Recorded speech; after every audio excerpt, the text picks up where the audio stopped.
কয়েকটা নাম দেখাচ্ছি। ভোটের আগেই হেরে ভূত হয়ে আছে হয়তো তারা, অঙ্ক বলছে তারা এবার হয়তো জিততে পারবে না। এসআইআরে যত নাম বাদ হয়েছে এবং তার পাশাপাশি যে পরিমাণ প্রতিষ্ঠান বিরোধিতা তাদের বিরুদ্ধে কাজ করছে, একবার দেখে নি কোন নামগুলো। মমতা বন্দ্যোপাধ্যায় তাদেরকেও ক্যান্ডিডেট করেছেন, কারণ লোক পাওয়া যাচ্ছে না। হাবড়াতে ক্যান্ডিডেট পাওয়া যাচ্ছে না তৃণমূল কংগ্রেসের, একজন সভ্য ভদ্র মানুষ যে জ্যোতিপ্রিয় মল্লিককে রিপ্লেস করবে। জ্যোতিপ্রিয় মল্লিককে বারাসাতে পাঠিয়ে দেওয়ার কথা হচ্ছিল। জ্যোতিপ্রিয় মল্লিক শেষমেশ বললেন আমি টাকা পয়সা সমস্ত কিছু সমস্ত ধরনের পুরনো ছেলেদেরকে অ্যাক্টিভ করব, কিন্তু হাবড়াতেই আমি দাঁড়াচ্ছি। মমতা বন্দ্যোপাধ্যায় মেনে নিলেন। 2000 ভোটে জ্যোতিপ্রিয় মল্লিক জিতেছিলেন, রাহুল সিনহা 2000 ভোটে হেরেছিলেন। পরেশ অধিকারী মেখলিগঞ্জে, অত্যন্ত খারাপ রেপুটেশন পরেশ অধিকারীর।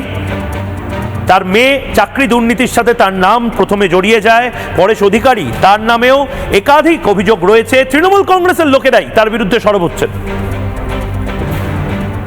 আমিরুল ইসলাম ফারাক্কা, আজকে আমিরুল ইসলামের বিরুদ্ধে মনিরুল সাহেব সে ধর্ণা দেখিয়েছে এবং বলেছে যে তৃণমূল কংগ্রেস আমাকে রাম রহিম করতে বলেছিল।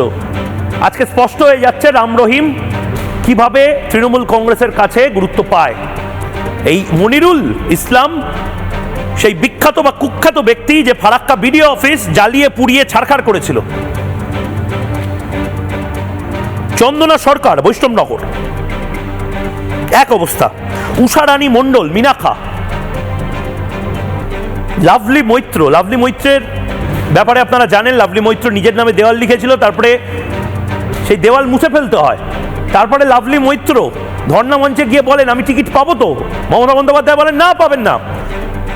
তারপর সংবাদপত্র প্রকাশিত হয় যে লাভলি মৈত্র একটু আপসেট হয়ে বেরিয়ে যান এবং দলের কাজকর্ম থেকে বসে যান। তারপরে আবার লাভলি মৈত্রকে টিকিট দেওয়া হলো, কারণ লাভলি মৈত্র অন্তত জিতে এসেছিল, বাকিরা জিততেই পারেনি এবং জেতার মতন অবস্থাতেও হয়তো নেই।